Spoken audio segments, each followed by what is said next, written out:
Buenas noches a todos. Comenzamos con la gran noticia de última hora de hoy desde Nueva York, con esa cifra asombrosa, $453,500,000. Esa es la cantidad que el juez Arthur Engoron ha dictaminado que Donald Trump debe pagar en su caso civil por fraude en Nueva York, lo que incluye casi 100 millones en intereses. Ese número seguirá creciendo hasta que pague. Y por si eso no fuera suficiente para arruinar los planes de fin de semana de Trump, Engoron también dictaminó que Trump tiene prohibido dirigir personalmente un negocio en Nueva York durante los próximos 3 años. Sí, el hombre que construyó toda su marca alrededor de ser un empresario exitoso y un magnate inmobiliario ha sido golpeado con una multa inimaginable. La sentencia de Engoron también golpeó a los hijos mayores de Trump, imponiendo multas de $4 millones a Eric Trump y Donald Trump Jr. y multando al antiguo gerente financiero de Trump, Allen Weisselberg, con $1 millón. Hace unos momentos, la fiscal general de Nueva York, Leticia James, reaccionó al fallo. El 16 de febrero de 2024, la cifra era $354 millones.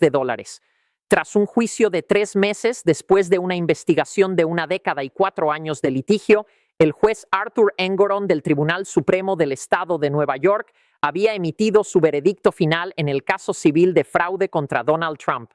92 páginas y una cifra que, con los intereses previos al fallo, la oficina de la fiscal general dijo que superaría los 450 millones antes de que terminara el día.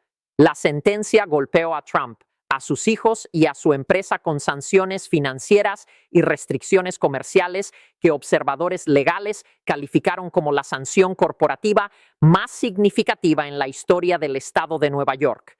Trump tenía prohibido ejercer como directivo u oficial de cualquier corporación de Nueva York durante 3 años. El hombre que había construido un imperio empresarial de 50 años en Nueva York ya no podía dirigir legalmente una empresa en Nueva York. Donald Trump Jr. y Eric Trump, multados con $4 millones cada uno y prohibidos de dirigir empresas en Nueva York durante 2 años. Allen Weisselberg, el exdirector financiero que ya había cumplido prisión, multado con $1 millón y prohibido permanentemente de ejercer cualquier función de control financiero en cualquier empresa de Nueva York.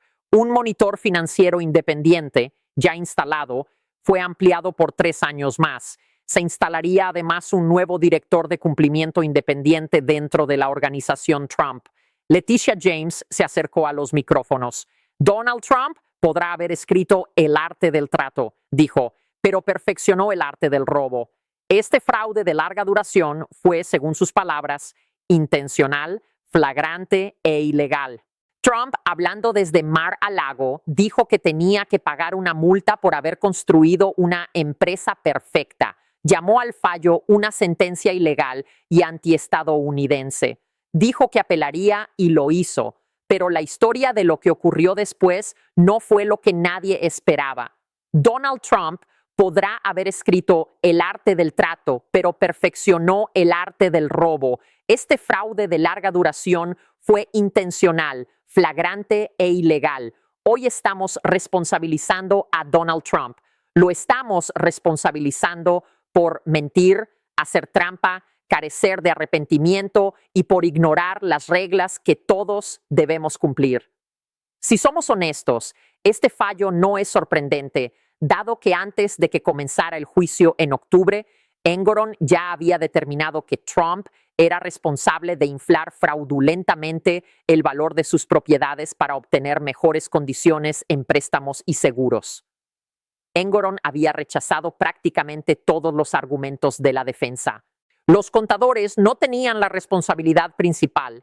La responsabilidad por los números falsos recaía en la propia organización Trump.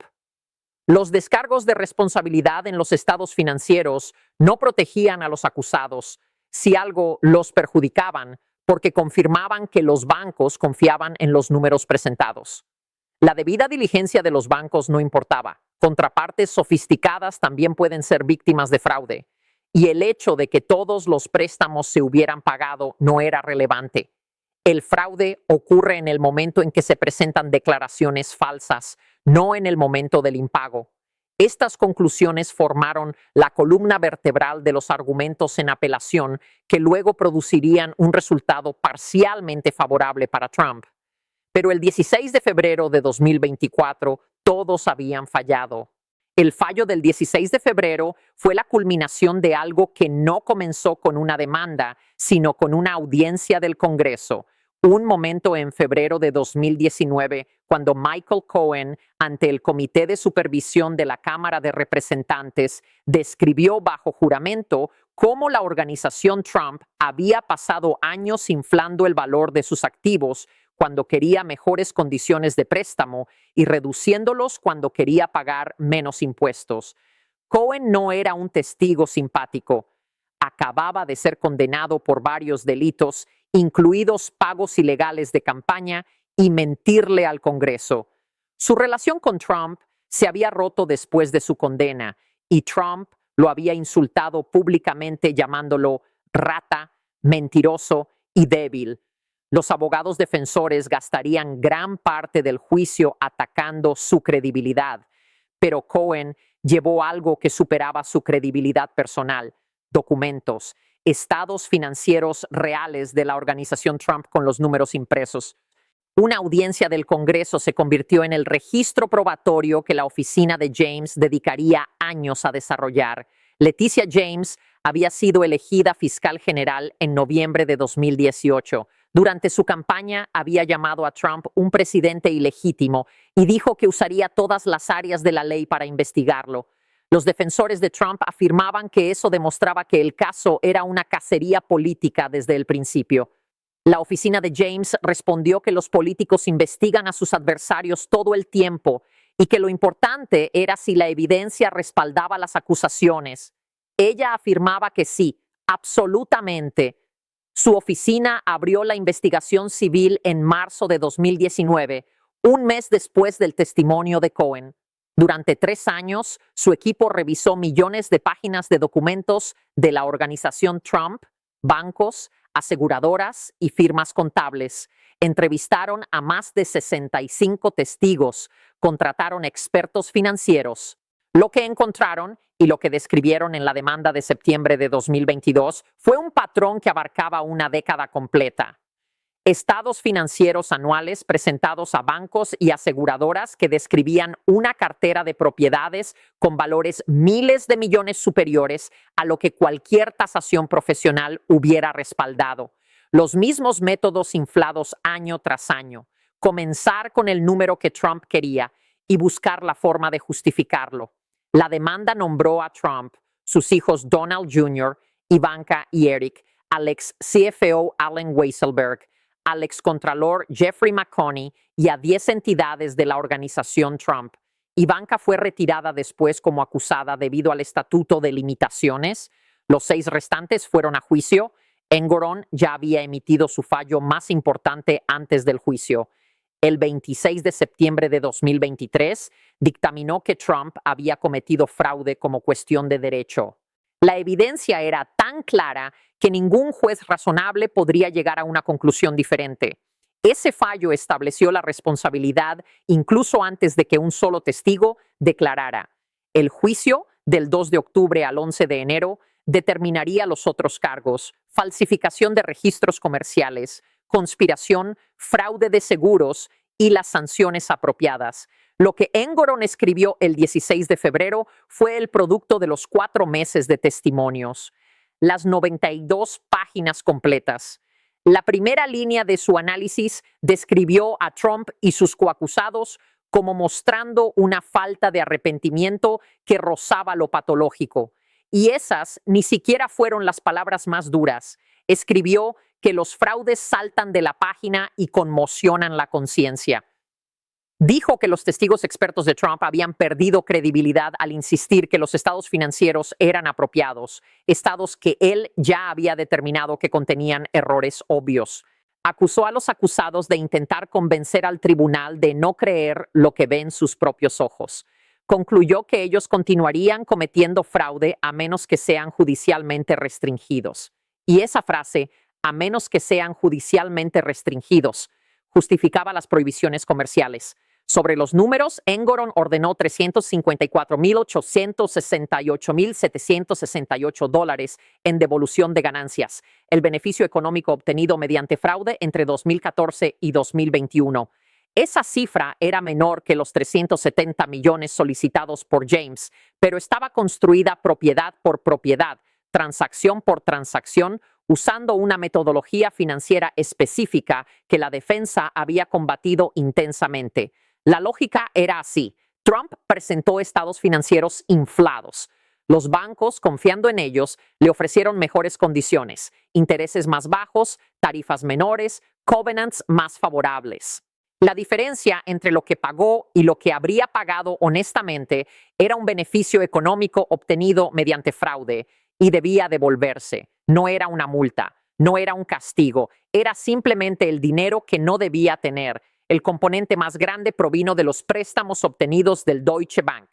El banco había prestado aproximadamente 340 millones a Trump en múltiples transacciones. Engoron determinó que las condiciones de esos préstamos fueron influenciadas por las valoraciones infladas. El resto provino de pólizas de seguros. Trump había obtenido cobertura basada en valores inflados. Si su edificio vale 50 millones, pero está asegurado por 500 millones, está pagando primas calibradas para un valor falso y recibiendo cobertura exagerada. Si esto benefició económicamente a Trump de una manera calculable, fue un punto de disputa. Engoron concluyó que sí. Además de esa devolución de ganancias, se sumaron $98,6 millones en intereses previos al fallo, al 9% anual, calculados desde las fechas en que cada componente del fraude generó su beneficio indebido. El total para Trump y sus empresas, aproximadamente $453 millones, el día en que se emitió la sentencia, una cifra que la oficina de la fiscal general dijo que seguiría creciendo a un ritmo de aproximadamente $111,000 por día hasta ser pagada. Las restricciones comerciales fueron severas. Trump quedó prohibido de servir como directivo, presidente, oficial o en cualquier rol de alta gerencia en cualquier corporación o entidad legal de Nueva York durante 3 años. Eso significaba que no podía dirigir legalmente la organización Trump, no podía ser su presidente, CEO, ni ocupar ningún puesto ejecutivo formal. Sus hijos enfrentaron prohibiciones por 2 años. Weisselberg y McConney enfrentaron tanto prohibiciones de 2 y 3 años para cargos de oficial o director, como prohibiciones permanentes para desempeñar cualquier función de control financiero en cualquier negocio de Nueva York, lo que significaba que nunca más podrían gestionar las finanzas de una entidad neoyorquina. Engoron escribió que la evidencia es abrumadora de que Allen Weisselberg y Jeffrey McConney no pueden ser confiados con el control financiero de ninguna empresa. La compañía en sí no fue disuelta. Ese había sido un remedio solicitado por James, y Engoron incluso había ordenado cancelar los certificados comerciales de varias entidades de Trump en septiembre, antes de echarse atrás debido a la complejidad legal de esa medida. Lo que la sentencia de febrero requirió, en cambio, fue que la supervisora financiera independiente designada por la Corte, la ex jueza federal Barbara Jones, continuara en ese rol por 3 años más y que un nuevo director de cumplimiento independiente fuera instalado dentro de la compañía para garantizar controles financieros internos adecuados en el futuro. 2 pares de ojos externos sobre los libros de la organización Trump, ordenados por la Corte. Trump, hablando desde Mar-a-Lago, donde se preparaba para las primarias republicanas de Carolina del Sur, dijo que el fallo era una sentencia ilegal antiestadounidense, una farsa total. Dijo en Truth Social que era un juicio corrupto y que él había construido una empresa perfecta. Repitió su defensa central: no hubo víctimas, no hubo pérdidas, los bancos recuperaron su dinero, el caso era político. Dijo que Engoron y James eran operativos de la oposición política. Prometió apelar y, en cuestión de horas, su campaña envió correos de recaudación de fondos describiendo la sentencia como un ataque contra él que sus seguidores podían ayudar a combatir donando. James, en su conferencia de prensa afuera del tribunal, fue medida y precisa, con el tono de una fiscal que acaba de ganar un caso importante. Usó arte del robo como su línea más punzante y luego pasó rápidamente al fondo del asunto. Dijo que simplemente no puede haber reglas diferentes para diferentes personas. Dijo que los estadounidenses comunes no pueden mentir a un banco para obtener una hipoteca y que si lo hicieran, el gobierno los responsabilizaría sin dudarlo. Afirmó que la magnitud del fraude de Trump era asombrosa y que también lo eran su ego y su creencia de que las reglas no se aplicaban a él. También señaló lo que la sentencia sí y lo que no hacía. No disolvía los negocios de Trump. No lo ponía en peligro penal. Era un caso civil con remedios civiles. Pero esos remedios, el dinero, las prohibiciones, la supervisión obligatoria, eran reales y ella aseguró que los defendería vigorosamente en la apelación. James añadió una línea que recibió mucha atención aquella tarde. Cuando un reportero preguntó si Trump aún podía postularse y servir como presidente a pesar del fallo, ella respondió que no tenía nada que decir sobre la situación política, que su caso trataba sobre la ley, no la elección. La pregunta reflejaba una realidad sin precedente claro. Un expresidente que buscaba volver a la Casa Blanca acababa de ser condenado por un tribunal estatal a pagar más de 450 millones por fraude cometido mientras manejaba su negocio privado. No existía ningún mecanismo en la ley estadounidense que hiciera que un fallo civil por fraude afectara su elegibilidad para un cargo federal. Trump, hablando desde Mar-a-Lago esa noche, mientras se preparaba para actos de campaña, estaba incandescente. En Truth Social, publicó en mayúsculas que la sentencia era corrupta y antiestadounidense y que había construido una empresa perfecta. Llamó a Engoron un juez trastornado y odiador de Trump. Llamó a James una fiscal corrupta. Dijo que el caso era interferencia electoral y una cacería de brujas. Y en menos de una hora, su campaña envió más correos pidiendo donaciones como respuesta al fallo. Para el final del día, su operación política había recaudado millones de dólares impulsada por el veredicto. Las preguntas legales presentadas por la defensa en su apelación eran sustanciales y no enteramente infundadas. Varios argumentos coincidían con preocupaciones que algunos jueces en el panel apelativo eventualmente considerarían serias. Los tres ejes principales fueron que James había excedido su autoridad estatutaria bajo la sección 612, que según la defensa fue diseñada para proteger consumidores, no bancos sofisticados que ganaron dinero y no se quejaron, que la cifra de devolución, 354 millones, violaba la prohibición de la octava enmienda sobre multas excesivas. Prescripción, que gran parte de la conducta era demasiado antigua para ser incluida legalmente. Estos argumentos llegaron a la División de Apelaciones, que escuchó alegatos en septiembre de 2024 y emitió su fallo el 21 de agosto de 2025, 17 meses después del veredicto de febrero de 2024. Una demora extraordinaria que muchos juristas consideraron indicio de profundas divisiones internas o del impacto del cambio político tras la victoria presidencial de Trump en noviembre de 2024. El fallo, 323 páginas, 5 jueces, ningún acuerdo mayoritario, fue profundamente fracturado. 2 jueces concluyeron que el fraude se probó y que la sanción, aunque grande, estaba dentro del rango permitido. Uno dijo que debía haber un nuevo juicio porque Engoron determinó la responsabilidad demasiado pronto. Uno concluyó que el caso debía ser desestimado por completo. El quinto escribió la opinión más mordaz, llamando al caso un ejercicio ilegítimo de poder político. El resultado, el disgorgement de 354 millones y todos los intereses acumulados fueron anulados. El tribunal determinó que la cláusula de multas excesivas de la octava enmienda aplicaba y que la sanción era excesiva. Trump recuperaría su fianza de 175 millones cuando concluyeran los procedimientos. Los hallazgos de fraude sobrevivieron, pero en una forma legalmente frágil. Las prohibiciones comerciales se mantuvieron. James anunció inmediatamente que apelaría ante la Corte de Apelaciones del Estado de Nueva York, el máximo tribunal del estado. Esa apelación está pendiente. Si la Corte reinstala la sanción, Trump enfrentará nuevamente una sentencia de $500 millones. Si confirma la eliminación, el dinero desaparece.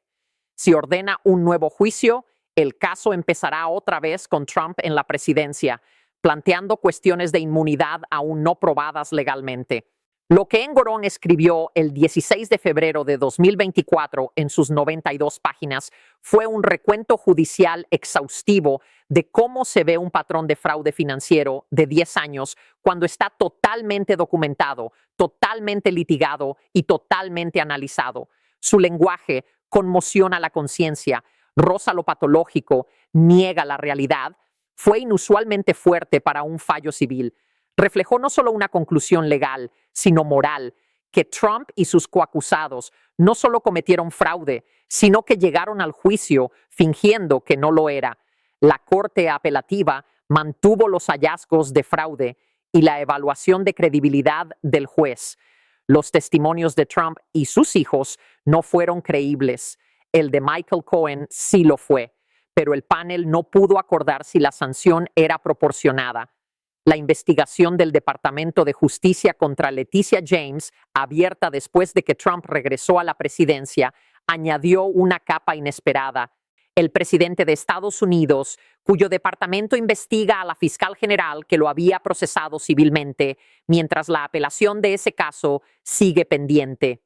El 16 de febrero de 2024 fue el día en que Leticia James dijo "arte del robo" y lo respaldó con una sentencia de 92 páginas y $354 millones.